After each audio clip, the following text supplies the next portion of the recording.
Hey everyone, welcome to a Kaiju Labs special presentation for Pride Month, which we are very happy to celebrate because most of our crew is LGBTQ involved or part of it or friendly. So we're really excited to be able to do this with you guys today. We want to do a show that just kind of focuses on inclusion and pride and where we're at today and dealing with some other issues. And so we just want to know we're probably going to get into some trenches here, and it's not meant to offend anyone. It's not meant to make anyone angry. It's meant to open discussions because there are some discussions that need to be had. So saying that, I'm really excited to welcome all of our amazing guests to this show today. I have put together some fun people and a surprise that I wasn't expecting, but I'm really happy that I met him. So welcome to the show, everyone. How are you all today? I'm doing pretty good. Very well, thank you.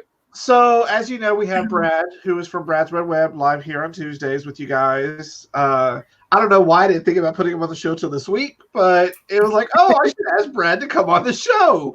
So, welcome, Brad. And then Courtney, who used to do Lazy Fandom, is in the process of creating a brand new show. We have Courtney. Yes. Hi, y'all. I've missed y'all. Yes, we've missed you. Dubs. Very special guest today, all the way from the other side of the world. We have Tavis King. How are you today?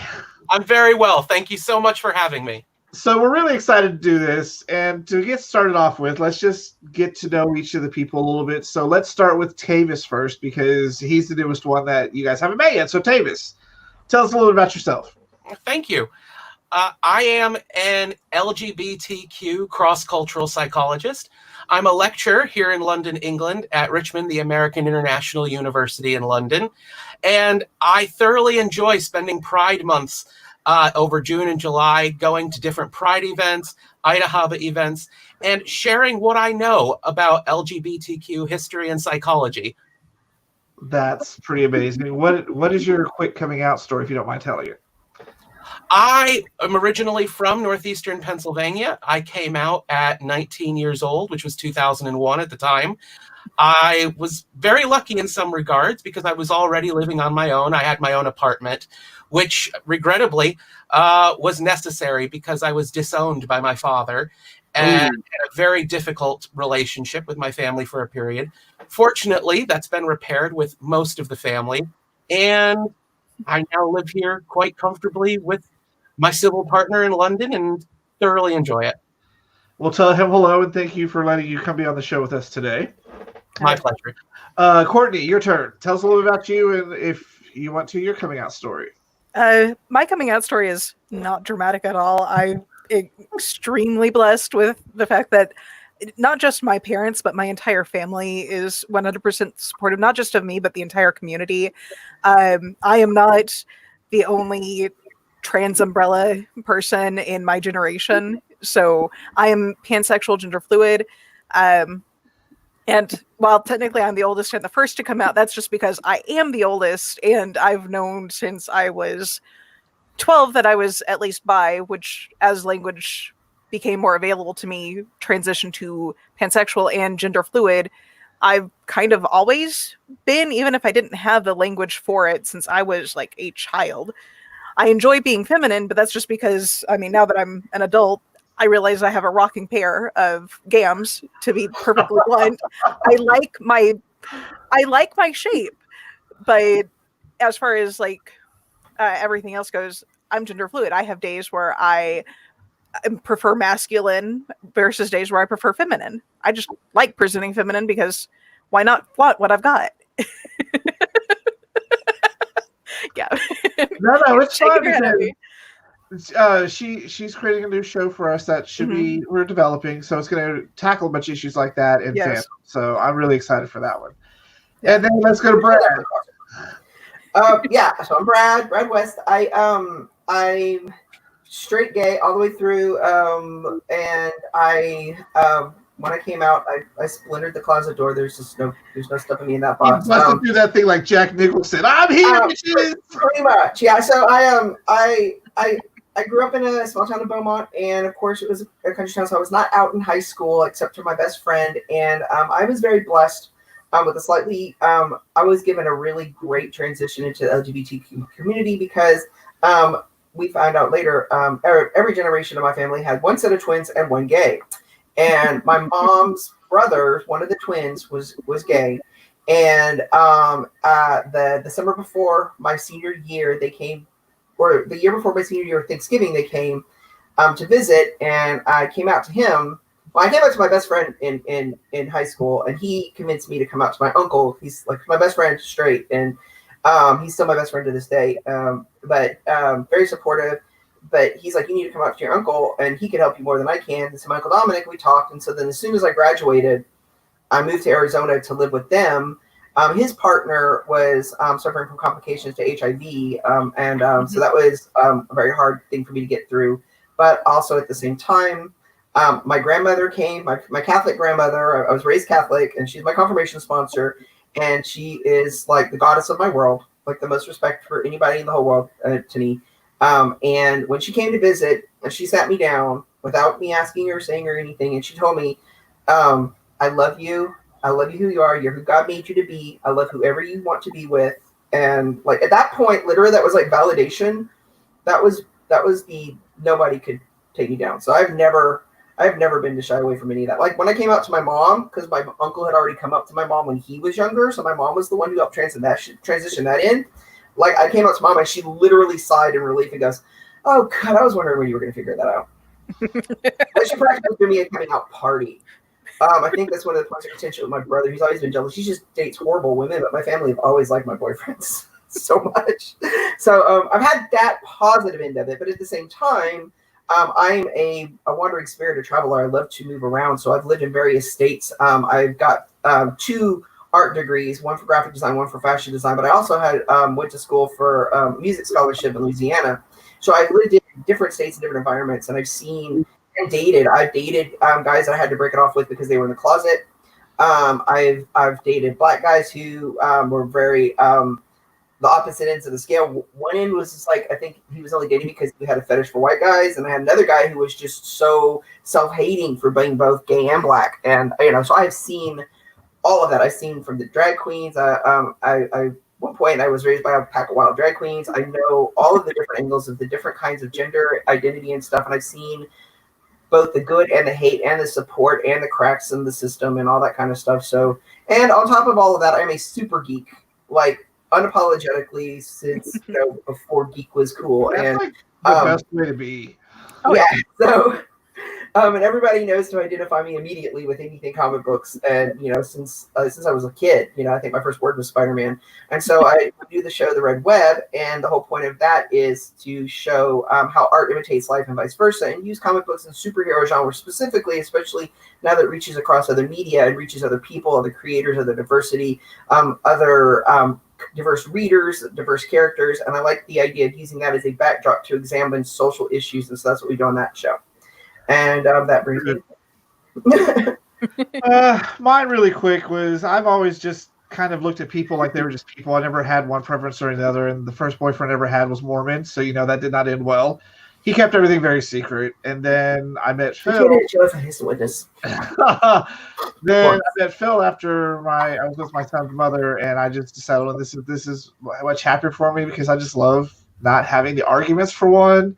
And two, it just makes me happy. So I've been, like I said before, I've been on the outside of this world that you guys have been in your whole life. So I'm happy you guys are here to talk about these things with me. So I'm going to let you guys do most of the talking during the show, just so you know.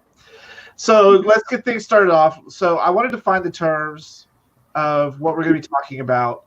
And I pulled these from the dictionary, so the actual widely accepted definitions, because a lot of people get all these confused, and they can be confusing. So we're going to discuss those later on. But first off, we have gender, which is either the male or female division of a species, especially as differentiated by social and cultural roles and behavior, or a similar category of human beings that is outside the male-female binary classification and is based on the individual's personal awareness or identity.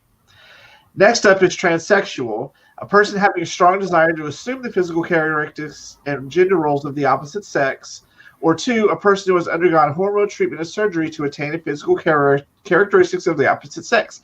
I don't speak this many big words in my entire week, y'all. Then there's transgender, noting or relating to a person whose gender identity does not correspond to that of the person's biological sex assigned at birth, or noting or relating to a person who does not conform to social gender norms or roles, which I think we're over gender roles and norms. I wish we were, but we'll see. And lastly, transvestite, a person who, especially as a male, assumes the dress and manner usually associated with the opposite sex. And the most famous of that is Dr. Frankfurter. Let's just face it right there. So we hope you guys understand these terms as we go forward, so that you understand what we're talking about and how we're going to be talking about them. Mm-hmm. So first off, as we're looking at the inclusion side of things, there's been a rise of inclusion of the LGBTQ community and media pop culture, which is a good thing and sometimes a bad thing.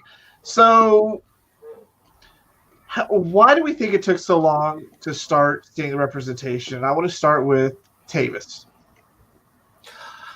Well, I suppose it depends on where you put your thermometer. On one hand, if you're going with popular culture, I guess, the United States, for me, my turning point, I remember there was no gay people on television, and the only one that I remembered growing up was MTV's The Real World. And those were all of my icons growing up. Justin from Hawaii, if you're out there, I'm still in love with you. But Pedro Zamora? Needless to say, yes, of course, Pedro Zamora was, season 2, San Francisco. That was a big turning point because, of course, he passed away from HIV complications after the show had completed. But I'm not pointing at The Real World as necessarily a big kind of changer, but rather it was a very kind of slow sort of escalation.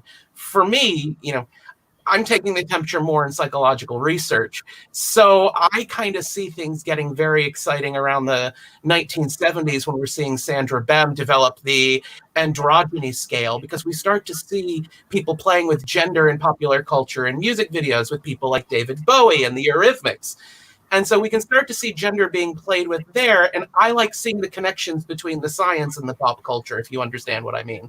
Yeah. Mm-hmm. I have a Boy George for President pin that my uncle gave me for 80s night. I cherish it.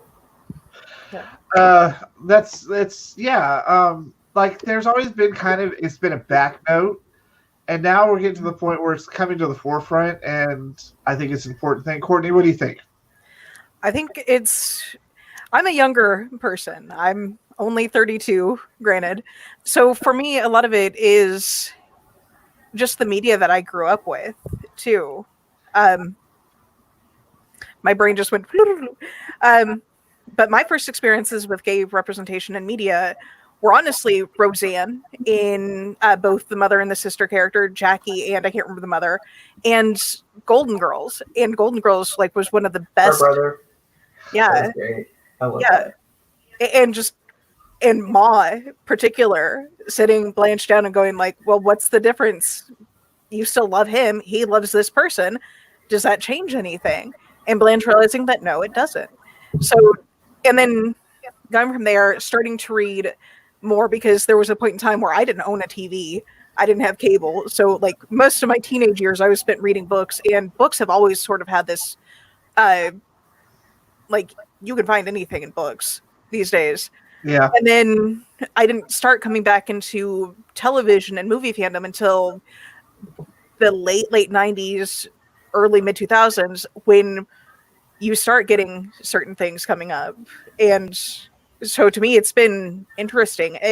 In the last few years, people my age who are now coming into making this stuff professionally and widespread, we're getting much more representation now too, because people my age are now making this stuff, what we didn't see when we were younger. So a lot of what I gauge is from, in addition to the show, we also do at comic conventions. A friend of mine who's a little older than me and a lot more experience than I am, we have a history of LGBTQ plus representation in the superhero genre plan that we do at comic conventions. The Pedro Zamora comes up in there because of Judd Winnick and his connection to him bringing in much diversity needed in comic books. So, without surprise, comic books gauge a lot of my exposure to gays. When Wally West is the Flash, my last name is West, so I read the Wally West Flash, and Pied Piper originally came out. That was my first, oh my god, gay character in something that I recall, but also on TV. But yeah, media is a huge gauge of it as to what's acceptable. I actually was old enough to remember that big leap from the whole Ellen DeGeneres show, and how they framed that and how that was treated with her coming out on that show, And then just a few short years later, relatively, Will and Grace. So Will and Grace is what was on that was dominating. And that was our representation for the longest time. And eventually that grew too. So media is definitely one of the harder ones, or one of the ones it's most responsible for worldview. And it's just like I always do the comparison of back in the 40s and 50s with the Jewish community. You know, even though they were behind the scene in the entertainment, you know, most of the creative people were Jewish. They weren't really getting credit or even representation in front of the camera. And a lot of what those characters were doing were to gain acceptance. It started off as a humorous role. It was they broke their way through by appealing to people's sense of humor. It had the unfortunate side effect of making the Jews, and eventually the same thing with the gays. The gays were always the secondary characters, the comic relief, the funny person, the flop, the feminine characters, you know. And so that was how people saw us for the longest time. So yeah, it's one of those foot in the door kind of things. But then we had to use that and grow from it. Yeah. So you brought up a lot of good points, like Will and Grace and things like that, where it was very predominant. But these days, there seems to be this weird thing where they're really pushing it, like with Onward and Star Wars, but it's so trivial. And I forget exactly how Tavis put it to me, but when we talked about it, how did you put it? It's like a breadcrumbs. So that technique is called queerbaiting. Queerbaiting, yes, queerbaiting. Right? It's the notion that they're going to use the marketing material to promote a show or something of this nature, where they know that the LGBT audience is conditioned to read code. If you kind of look at kind of the tradition of the celluloid closet and the idea that we don't need much because we go looking for our representation in the most subtlest of ways. And so you see examples of queerbaiting used by clever marketing people to put the word out. There's going to be a gay or a lesbian character or a moment, and we build up our hopes and we become fans of the show just for us to kind of tune in and realize it is the briefest of seconds. And we've only kind of started to see a real kickback to queerbaiting in media recently. What comes to mind is Voltron for me, and how there was this massive anticipation that one of the Voltron paladins was going to be gay. I'm not going to spoil. And the actual allusion to his queerness was so minute and irrelevant to the story that it was pretty obvious that it was queerbaiting for Voltron. And if you happen to hit the message boards and do some looking around, boy, did that get a reaction. Yeah. And I couldn't sit through the new Beauty and the Beast, but I know that was one of the ones that was the big ones. Was Gaston's? They were building up the character.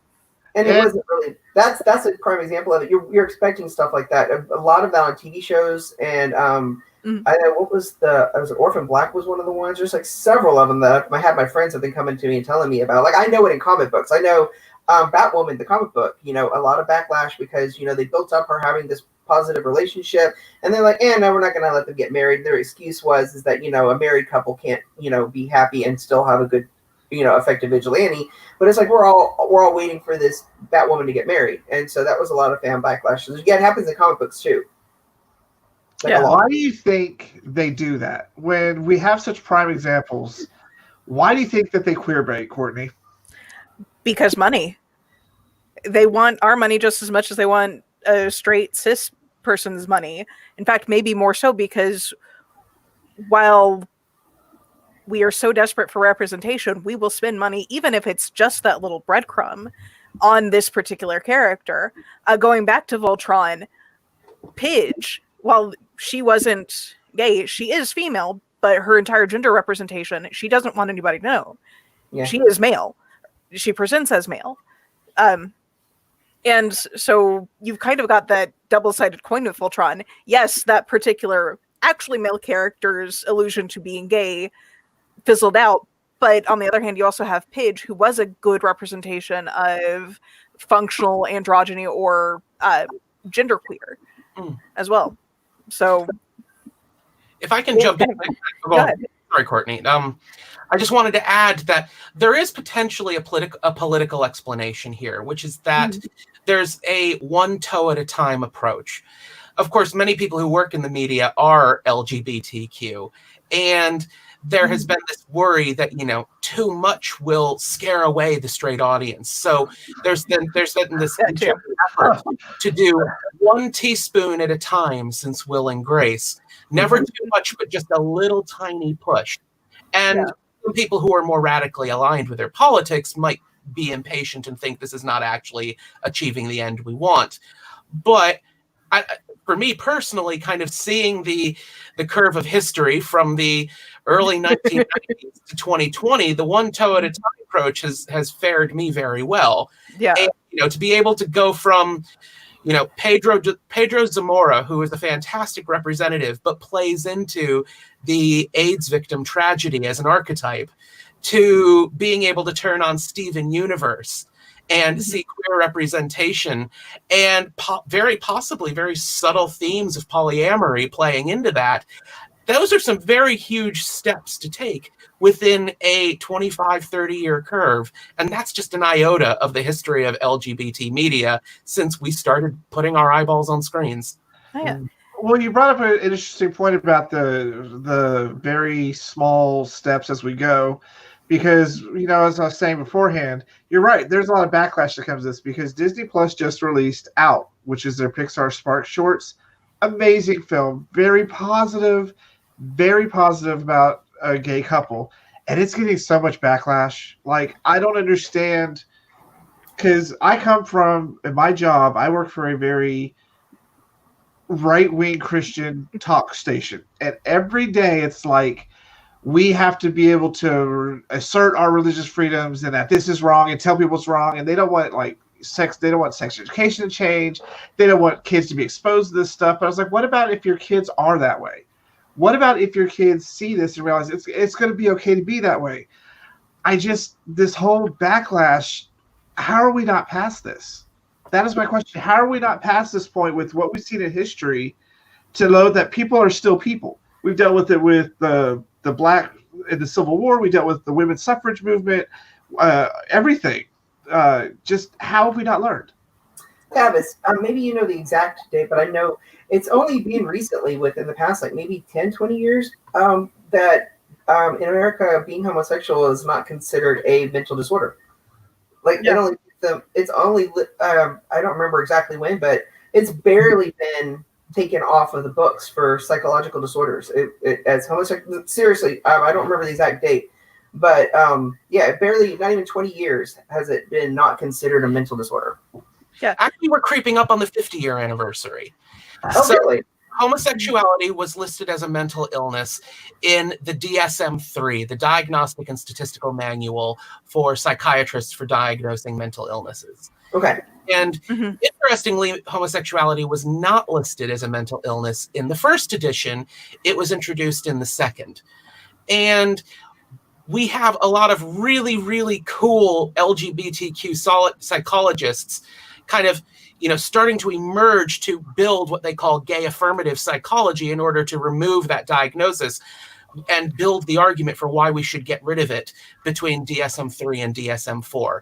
We also benefited hugely from some very well-known and sympathetic allies who were psychologists of the day as well. Mm-hmm. No, what Brad may be thinking of is the removal of transgender from the DSM-5, I think. I think we're on the 5. That's slightly different, yes. Yeah. So I know that was far more recent. Yeah. And strictly speaking, I mean, it depends on your position regarding diagnostics and their value and the words that we use to describe them. In the DSM-4, we had gender dysphoria, which was the mental illness that you had to be diagnosed with in order to access the treatment to have a gender reassignment. That was replaced with gender identity disorder. And it is if you look at kind of the clinical traits, it very much is a similar sort of profile between the two. And it's the reason that it's in there at this point, although many people acknowledge the pathologizing nature of mental illness diagnoses have on people, the United States particularly is chained to an insurance system where if you don't have a diagnosis for an illness that can be cured, a private insurance company is not going to pay out to resolve the issue. And of course, while we might recognize that, it's very problematic when you're born one gender and you're in the wrong body and you belong in another. It's not a physical illness, and it only exists in a person's mind, as it were. Therefore, the realm of mental illness is the only place that essentializing doctors, psychologists, and psychiatrists can really categorize this. And if they didn't, the insurance companies wouldn't pay for it. Yeah. So there is a double-edged sword attached, but they tried to soften the edges to go from gender dysphoria, which makes it sound like the individual doesn't know what their gender is when they do, to gender identity disorder, which empowers people who are transgendered and seeking a transition. They have the right to know their own gender. And the issue is that not the right gender, not that they don't know what their gender is. Yeah, and it's... So one of the other things we were talking about was, Voltron and She-Ra and stuff like that. I am all about originality. Like, I wish, one of my biggest things is I had wished that I had been able to share Spider-Man with my kid, but he had his own heroes that were developed to watch it. And one of the things is when we keep taking these old properties and adding these elements into it, it's causing a lot of backlash. And do you think that backlash is warranted? Like, Steven Universe is a prime example of how originality can really knock it out of the park. Why do you think we go back and rework things from the past more to include inclusion, especially She-Ra as a prime example, then come up with something new? Brad, I want to start with you. I think actually Courtney hit that point a little bit when she was talking about we see what we want to in things, and we kind of make those kind of things on our own, like Xena and Gabrielle and that kind of thing. So people, reading when the writers of She-Ra were talking about how they weren't even sure they were going to get away with it until the very end. Like, they didn't share the finale with the producers. They kind of peppered it in there so that way if the producers had a meltdown, they would be able to kind of back out of it a little bit, and it might have turned into a queerbait backlash. We don't know. But when it all came through, that it still made sense and everything. And the writer was saying that, that was what she identified with when she was younger, and she had always wished it to be. And so I'm of the mind of why not. I've always been of the, there's something for everybody, back when there was one source of each thing, and one audience that was different. It's very difficult to make one media, one representation pander to everybody. And, when you get to the point where you try to make everybody happy, you make nobody happy, you just make trash. And so having multiple media representations of stuff, it's great. Personally, I like Tom Holland's Spider-Man. I really just wish they would let Spider-Man grow up in a movie for once. I'm tired of them resetting him. I grew up with college-age Spider-Man. I think college-age Spider-Man makes more sense, and a lot of the stories are more adult and make more sense, and they feel better. And so sometimes the characters just feel out of place when they try to shoehorn them into high school. But at the same time, I'm glad that there's a Spider-Man for somebody else who isn't going to read the comics and who isn't going to sit through all of the stuff that I've been reading my entire life, So I think that, it's very fair and everybody should have a voice for that kind of thing. As far as originality, this is something that we brought up on the show before when we were talking to Anastasia. It's very difficult to get something new out there. And sometimes in order to get new representation, you have to kind of ride the coattails of an established character. Miles Morales is a great example of this. Like, he's not my Spider-Man. He's a Spider-Man, and I'm okay with him. But it makes me happy that he's somebody else's Spider-Man. I think there's a bazillion great characters in comic books. I can always relate everything to comic books, just so you know, Tavis. That, are black, gay, whatever, that need the spotlight. And it would do better to bring them into the spotlight and have an original character than, just cut and paste. Like we mentioned before, co-opting another character. Falcon is a great one for me. I grew up reading comic books. Falcon's an amazing character. The comic books. I personally didn't care for him becoming Captain America because in my mind, that actually diminished his role as the Falcon. It's saying, okay, this character is good enough to be a white guy's name. A character is white guy, but he's not good enough to be his own superhero in his own right. And that kind of, to me, always kind of relegate to a lot of fans who don't know any better, who don't know the history of the comic book. Falcon, you mean Falcon? Oh, you mean the Black Captain America? And you shouldn't be the Black Captain America. He should be his own character. And I kind of see that with a lot of the media representation. Sometimes it's like 2 steps forwards, 2 steps back, and we're kind of, making the rounds, but it could go either way. As much as I like originality, you're right. They do 2 steps forward, 2 steps back because, Courtney, what was those two comic characters created Snowflake and who? Snowflake Oh and my Safe Space. Yes. Oh my god! Don't, Here's where They're, you know you've done something really well. Explain these two, because I don't know if Tavis has heard about this yet. Yeah, have you heard I of can work it out. this? Okay, so it was for New Warriors, right? it's the new version of the New Warriors. Yeah. Snowflake and Safe Space are literally their names. I have so many problems with them. Snowflake is a gender nonconforming person, uses they them pronouns. Safe Space is their brother. They are characters of color, and the entire thought process behind their names is they are going to reclaim these terms that have been thrown at them to somehow make them I love the look on his face. He's like, wait, what? This is real? this is real. And May I interject one question? yes, you may. Does Snowflake have any snow powers? Yes. Oh, good. Okay, all right. They are at least they're shurikens. They can produce snowflake-shaped throwing stars, essentially. So, Shade, I'm down. yeah. And Snowflake is a very blue color palette. Safe Space has a very pink color palette, and it's just the thought process was okay. You got like 2 points out of the 100-point checklist. You tried. Gold star. Did they actually try that? 'Cause I saw this, I was like, really? Y'all? I say they tried. There are quotes there. And it's just It was a bad attempt. So it was a very bad attempt.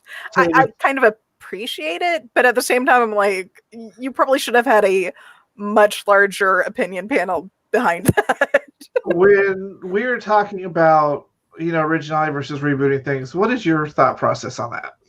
My thought process is, I think, this will be slightly controversial, I think. Millennials are very interested and care a great deal about their child friends. Me and, I'm the same way, but I think that this is a pattern of behavior that we don't see to the same degree of enthusiasm with older generations. And as a result, whereas if we can kind of look perhaps at our parents or our grandparents who spent their 30s and 40s either fighting world wars or buying all the property, we have the stuff that made us happy as kids. Now, I bring that up because I think that we pay a lot more attention to the things from our childhood than our parents did, but that does not mean the same thing did not happen in the same media culture cycle. So for me, one of my favorite cultural icons that we can call from comic strips to television or film is Dick Tracy. And I loved Dick Tracy as a kid. It gave me a lifetime love of fedora hats. For me, Dick Tracy was a recycled character. But the film by Warren Beatty was done so well. And for me, it was just kind of watching tough guys fight and shooting each other. But as I've grown older, I've gained an appreciation for how queer that film was. Again, it's very celluloid closet, coded, but, Warren Beatty, he financed the film after being very successful in Bonnie and Clyde, a film where he portrayed Clyde, who history has made it pretty clear was homosexual and had absolutely no interest in Bonnie. And Beatty went out of his way to put as much queerness and disinterest in women as possible in a film in the 70s that completely rebuked him playing a homosexual openly from American history. Then we've got Madonna, who is effectively cross-dressing to seek a performance as a man in the role of the blank. It's a very queer film. It is completely unoriginal. It was made by people in a Hollywood backroom with a dozen typewriters. And yet, I don't think that takes it away, because I think you can have an original idea in one generation borrowed from a previous. Sometimes a good idea takes more than one lifetime to perfect. Yeah, modern mythology. Scooby-Doo is a good example of that one. Every single generation has some completely new iteration of Scooby-Doo. Yeah. That one's one that's managed to keep recycling. And I mean, like, Scooby-Doo Mystery Incorporated, if you get a chance to watch that one, is my favorite. I've seen it. It's the only serialized one. It's the only one that actually is aimed at adults specifically, and it's got so much of everything in it. Queer representation and gender identity. I love the running gag with Thelma. I'm so clearly a girl. There's so much in that's like really, you would never get away with it other stuff. So Scooby-Doo, like you said, it takes a while to perfect something. I thought that show was so hysterically cannibalistic because it borrowed so much from Buffy, which in itself was a reinterpretation of Scooby-Doo. Yes. It's like art imitating art, taking it back and imitating itself through the second. I loved it. It was great. Yeah, I loved it.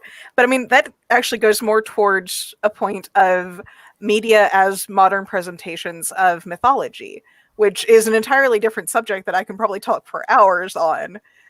Because we did a show on that, right? I don't know if we've done a show on modern mythology. I know we've done one on mythology and comic books.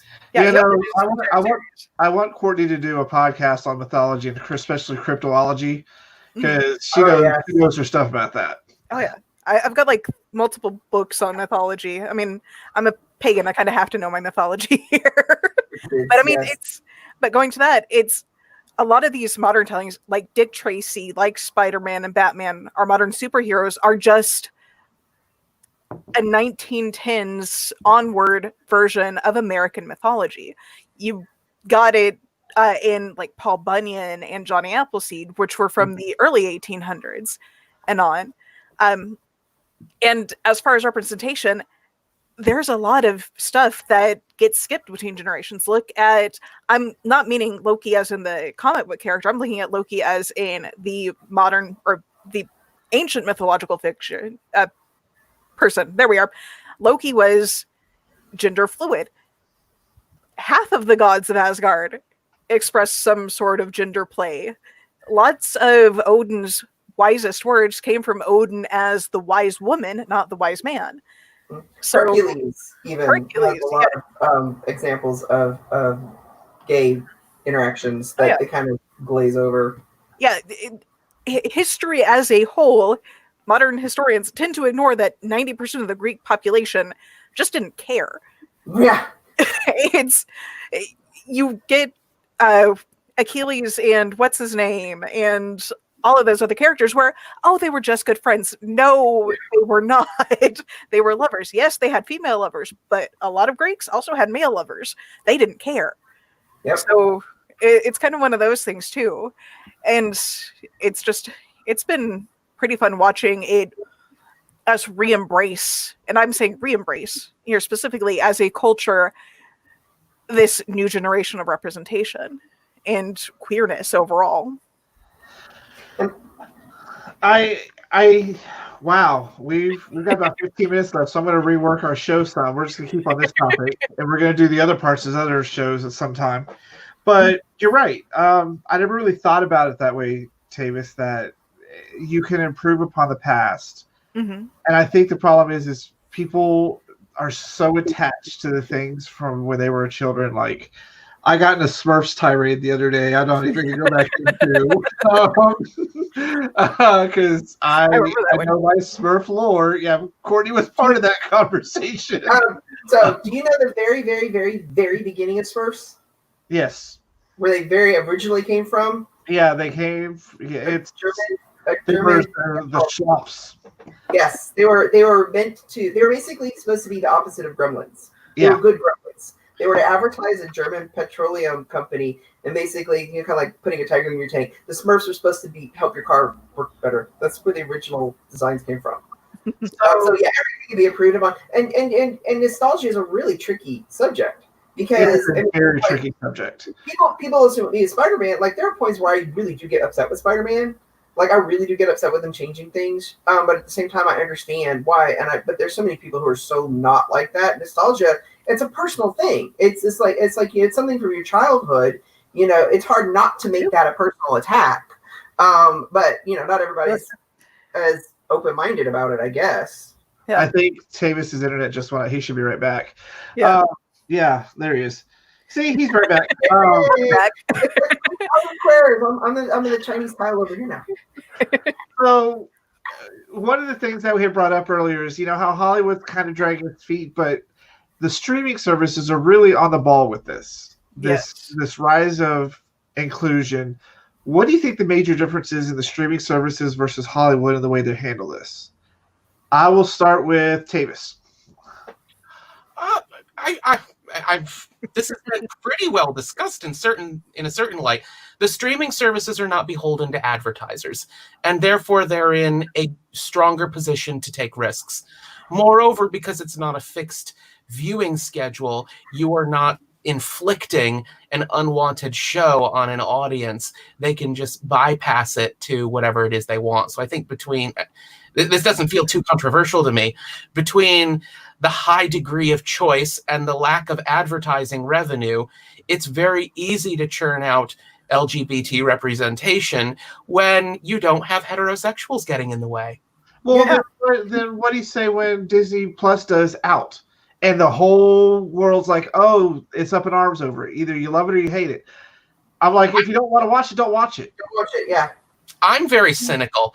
I often think that a lot of these controversies and upheavals are stirred up a bit for marketing purposes. I agree so that too.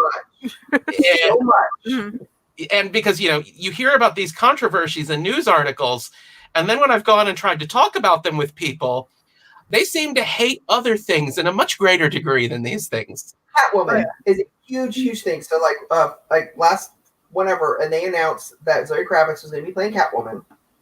Like, I saw so many things pop up on my feed about so-called people upset that they were casting a black woman as Catwoman. And when you got down to it, it was actually nobody was really upset about it. People kept posting that they were upset about people being upset about it. Yeah, no, I don't remember seeing anything about that because one person maybe actually said I don't like Zoe Kravitz as Catwoman, and then everybody else just jumped on it and starts attacking that. But I couldn't find anybody actually say I don't want Zoe Kravitz to be Catwoman. All I found was everybody going, these people are so stupid because I am so confused because Catwoman was black in the 70s. Yeah, Eartha Kitt. Or not Eartha Kitt. What's it, Eartha Kitt? She was the best one. Yes. Hands down, we're gonna ignore Halle Berry, but Eartha Kitt all the way. All the way. Halle Berry's Catwoman suffered from Hollywood syndrome, unfortunately. It suffered from so much. Brad brought up a really good point, and this is another point I wanted to include in this show at least, was when Hollywood people and celebrities have an opinion on the LGBTQ that we don't always agree with. And I want to talk about J.K. Rowling specifically, because she said some things that went way to a place that I'm not sure if that's what it was intended to. Because when I saw what she had first said, I saw it as, please don't disregard sex as a general, because there's been a lot of historical suffering to get to this point where you can say these things you want. But then when I was talking with Tavis about it, he had a different point on it, Tavis. What was it you had told me about? Mm-hmm. Sorry, I muted because I was quickly doing research. One of the things that I get a little concerned about, especially as a cross-cultural psychologist, is when Americans feel as though they need to chime in on conflicts that take place in other countries, purely because they're missing a cultural context. So one of the things that you need to know about the J.K. Rowling controversy is that she was speaking to the way that the current government was thinking about reworking the Gender Recognition Act. And part of this was down to the fact that there have been several high-profile cases, regrettably, that are not representative, but they have happened, of transgender women using their position as a transgendered person in a woman's space to go on to sexually abuse women. And it's occurred in Her Majesty's prison services. It's accused in domestic abuse shelters. It's occurred not just in isolated incidents, but of course not the majority either. So when she's speaking about this, there is an argument, which many people, I'm sure you're familiar and others, would be a radical feminist argument, that there's something about the essence of being a woman, of growing up in a system of patriarchy from birth, that when you reach an adult and you are a victim of these systems of oppression, you deserve a safe space that is shared with only people who have those life experiences.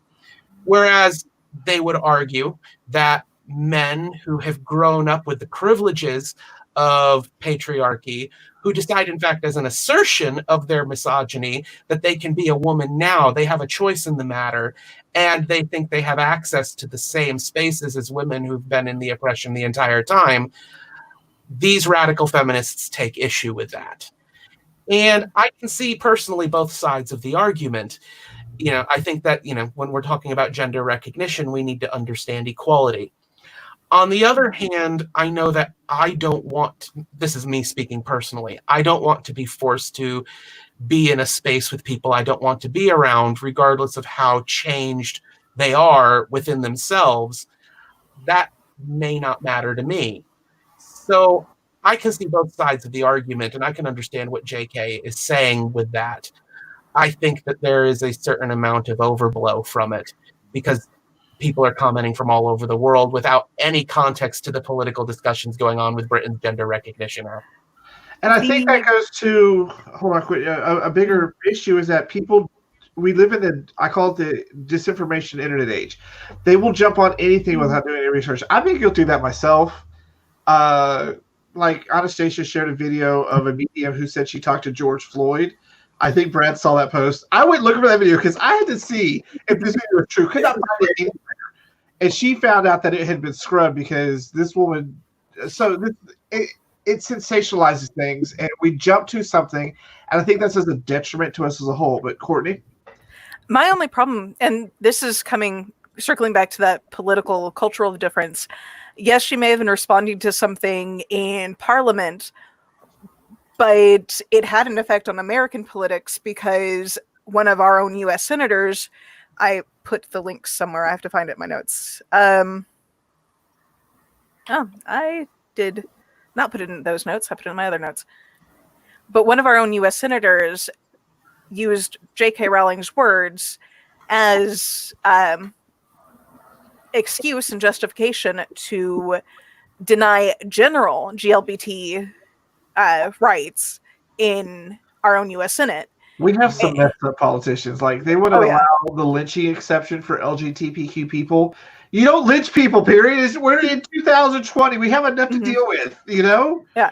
I mean, I have a personal problem with her words because so many of the people I love are trans. I'm gender non-conforming myself. So my personal opinion is you're attacking me. I know you're responding to something in Parliament, but that's a personal attack on me, I feel like. But the bigger problem with J.K. Rowling specifically making statements like this is that she is a woman with a large platform and a larger than normal voice. So when somebody with that kind of voice speaks out against something, it can do more harm. Even though she was responding to something in UK Parliament, it has far-reaching effects because it affected the US Senate.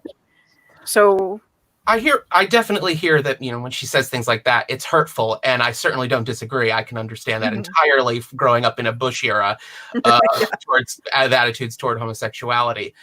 The one thing I'm kind of curious about, if I can just be a little critical of what you suggested, is that why are we laying the blame at an author who never claimed to be an LGBTQ expert, and not at the politician who's not critically thinking and using resources that should be informing their professional representative opinion, and not what is effectively a child's author?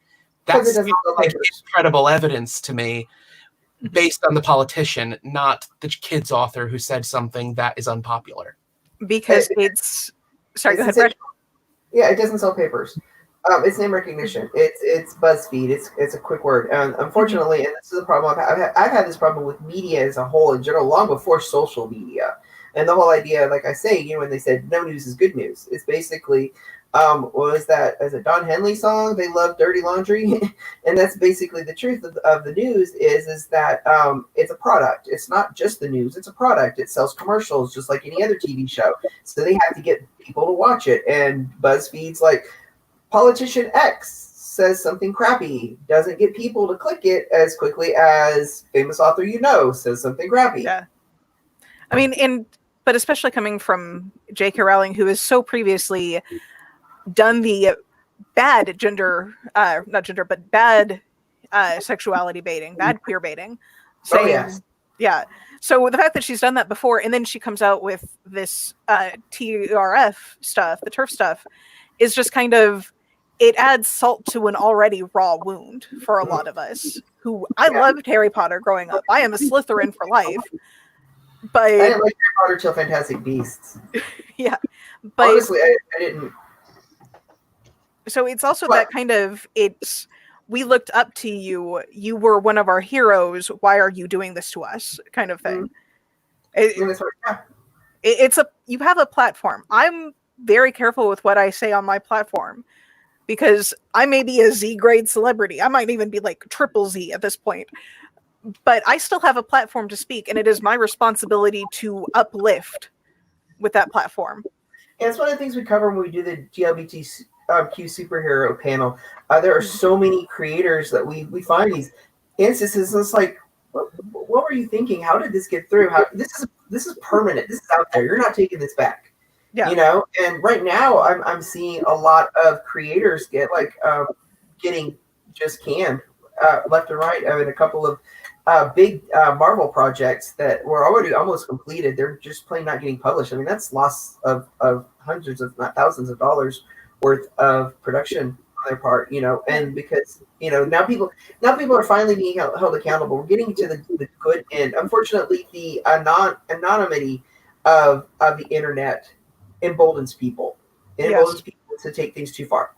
That's one of the harder things. Like I said, at least when we come to traditional media, you know, it's either the newscaster or the person who's writing the story. You got somebody that you can blame. Here, it's viral. Literally, that's what they call it, viral. It's because it infects and it takes things to a different way. And you know, I'm not saying, you know, canceling out free speech on the internet and finding ways to regulate it, you know, which is what some people have you do, because then, you know, certain people. But at the same time, you know, we don't, like, we have a presence, we have a public face, we be accountable. So many people so easily can just put out these things out there, and they don't have to be held accountable. Yeah. Like we keep saying, Anonymous needs to up their game. That's all I'm saying. Now, I will make an amendment to my statement. Yes, it hurts. Yes, I do not like her currently. But at the same time, I'm also going to say, first and foremost, if she comes out in 5-10 years saying, oh my God, I was being so stupid with this, I didn't realize how much it hurt, I have learned, I have become a better person, and she actually proves that, I'm going to welcome her back with open arms. Because that's the other side of this argument that I have to make, is that somebody said something 20 years ago. Did they learn from it? Have they improved? Okay, yes, they have. Let's move on from that. They have learned from that mistake, and they have atoned for it. I'm not going to hold that against them. We are human. We learn. That I think that we're trying to develop for the other show, because it's really hard. It's a touchy subject. The concept of atonement or growth. You know, one of my big problems, and I had this problem back when James Gunn was fired from Guardians of the Galaxy. My whole concept is that if we as a culture, okay, fine, we hold people accountable. That's only one part of the equation. Do we have the ability to allow people to grow from it? You know, if you can't let somebody actually learn from it, if you're only attacking them because you're looking for, like I always say this, are you looking for something to fight for or something to fight about? If you're just looking for a fight, get off the internet, because you're not helping anybody. And there are people who will hold a grudge. And I'm like, if you don't have the capacity for compassion to allow that growth, you're just as bad. You're part of the problem, I feel. Yeah. All right, so we could talk about this a whole lot more. I think this could go a lot deeper, because I think she was making a political statement that everyone took personally because they love her so much.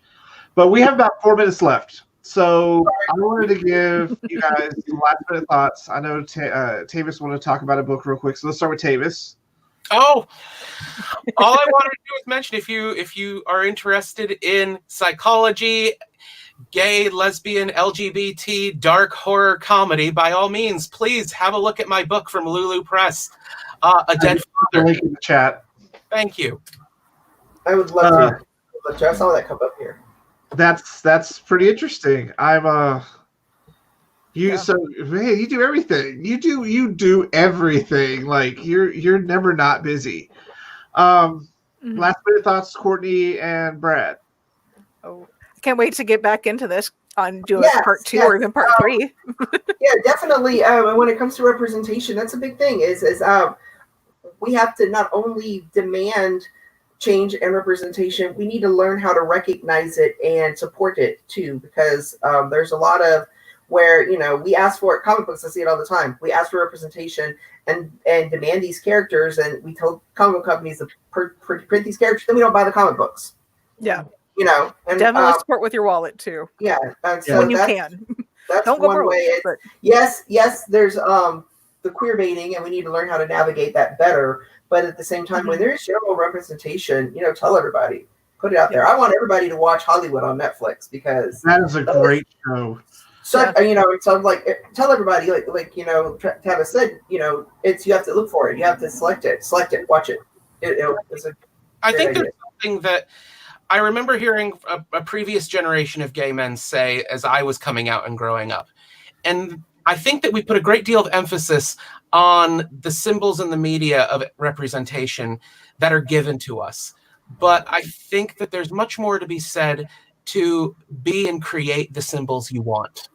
Yes. I think that it's very easy to be a sofa psychologist and a sofa TV critic and complain about what the authors, the creators, the graphic designers are doing, but it takes a lot more effort to offer something else.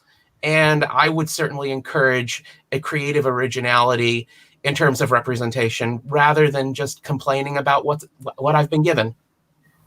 That's amazing. Definitely. Yeah, let's start from there next time. There, and also at the very beginning, we didn't get into it, that Gavin was talking about. He was talking about groups or within the community and tribes. Yeah, this is a 3-part show, but we managed to talk so much for the first part. I should have planned better, but Yeah, I want to make sure that we talk again, that we touch that, because I've really got a lot of so we want to thank you guys for coming on. Thank you, Tavis, for coming on and just blessing us with your incredible knowledge and fun talk. You were so much fun. It's my pleasure. Thank you for having me. Thank you, Courtney, and thank you, Brad, for coming on and being part of the show. We've had a lot of good discussions, and like Brad said, watch Hollywood on Netflix. That is the perfect example of the world that should have been.